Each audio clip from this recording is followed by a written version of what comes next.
नमस्कार। नमस्कार my dear friends. आज आपसे कुछ हट के बात करना चाहता हूँ। आप देख रहे हैं कि वंदे मातरम को लेकर के भी लोग चर्चा कर रहे हैं, लोग बहस कर रहे हैं। हमारे ही देश में जहाँ माता को हमेशा पूजनीय और वंदनीय हम मानते आए हैं आदि अनादि काल से, वहाँ पर वंदे मातरम माता का वंदन करने के लिए चर्चा हो, परिचर्चा हो, इससे बड़ा दुर्भाग्य और कोई नहीं हो सकता।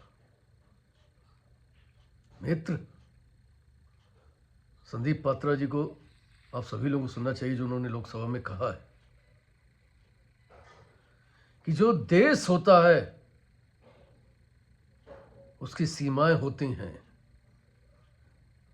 देश की अपनी एक मानचित्र होता है। देश में बहने वाली नदियां का नाम होता है। हिमालय जैसी पर्वत श्रृंखलाएं हो सकती हैं, लेकिन कुछ चीजें ऐसी होती हैं जिनके पर्यायवाची नहीं हुआ करते, उनमें भिन्नता होती है। देश और राष्ट्र, जब आप राष्ट्र की बात करते हैं तो दृष्टिकोण परिवर्तित हो जाता है, भिन्न हो जाता है। राष्ट्र मतलब अब आपकी आस्था से जुड़ जाता है, आपकी अस्मिता से जुड़ जाता है, आपकी आत्मा से जुड़ जाता है। राष्ट्र में बहने वाली नदियों के नाम नहीं, नदियां मां के नाम से जानी जाने लगती हैं। अब मां गंगा हो, मां सरस्वती हो, मां नर्मदा हो। हिमालय की श्रृंखला केवल पर्वत की एक श्रृंखला न रह करके वो मां दुर्गा का उद्गम स्थान या मां या बाबा शिव का स्थान कहा जाता है, पूजनीय हो जाता है। इसी तरीके से गीत और मंत्र में भी अंतर होता है। गीत अच्छा लग सकता है, गीत आनंद दे सकता है, कर्णप्रिय हो सकता है,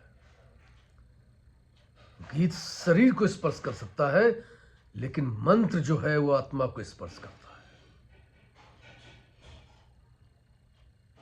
मंत्र की एक अलग ही शैली है, उसका एक अलग लेवल है। तो ये वंदे मातरम जिस पर आप चर्चा कर रहे हैं, ये कोई गीत नहीं है, ये वंदे मातरम एक मंत्र है।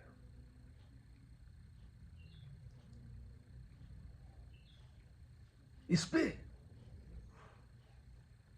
हम भारत में मां के वंदन के लिए सोचेंगे, उस पर चर्चा करेंगे। ऋषि बंकिम चंद्र चटर्जी, बंकिम ऋषि जी की आनंद मठ जो उपन्यास है उनका, उसमें उन्होंने इसके बारे में विस्तार लिखा हुआ है। आज से नहीं, जब 1937 में 26 अक्टूबर को कांग्रेस का अधिवेशन होना था, उसके पहले नेहरू जी आयोजकों को चिट्ठी लिखते हैं, सरदार जाफरी जी को लिखते हैं कि ये जो वंदे मातरम है ये मॉडर्न इंडिया के लिए नहीं है, इस पर मुझे विचार करना होगा, इसको मुझे पढ़ने के लिए डिक्शनरी की जरूरत होती है।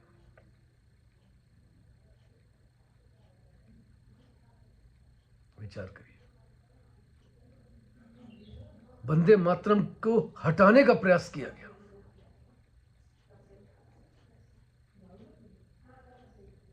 जब कांग्रेस CWC की बैठक होनी थी,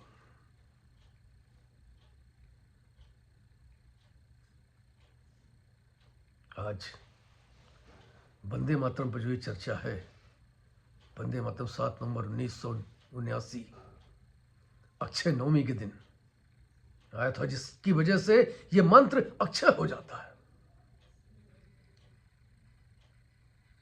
सुजलाम सुफलाम मलयज शीतलाम श्याम श्यामलम मातरम वंदे मातरम। सुजलाम सुफलाम मलयज शीतलाम सरस श्यामलम मातरम वंदे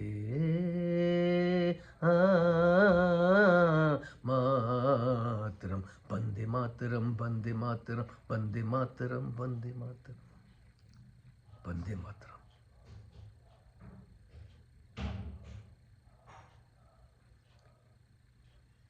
ये इसलिए रिलीजन से जोड़ दिया गया, उसमें मां दुर्गा का नाम आ गया।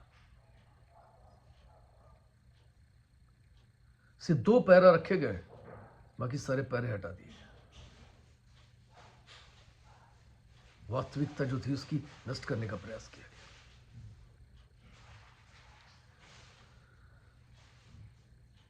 आओ हम सब मिलकर के इस महामंत्र का उद्घोष करें, इस महामंत्र का जाप करें, और एक सामूहिक जाप और सामूहिक उद्घोष हो, वंदे मातरम से मां भगवती का चर्रा चर्रा जो है स्फुटित हो जाए, जर्रा जर्रा प्रसन्न हो जाए।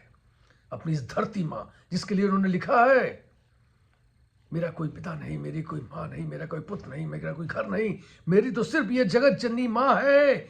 मां, ये मां भारती है, ये मां धरती है, ये धरती मां ही मेरी जननी है, यही पूजनी है, यही बंदनी है।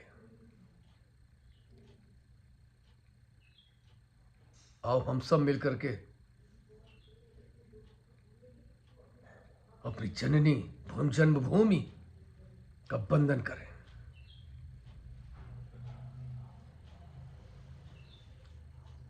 वंदे मातरम।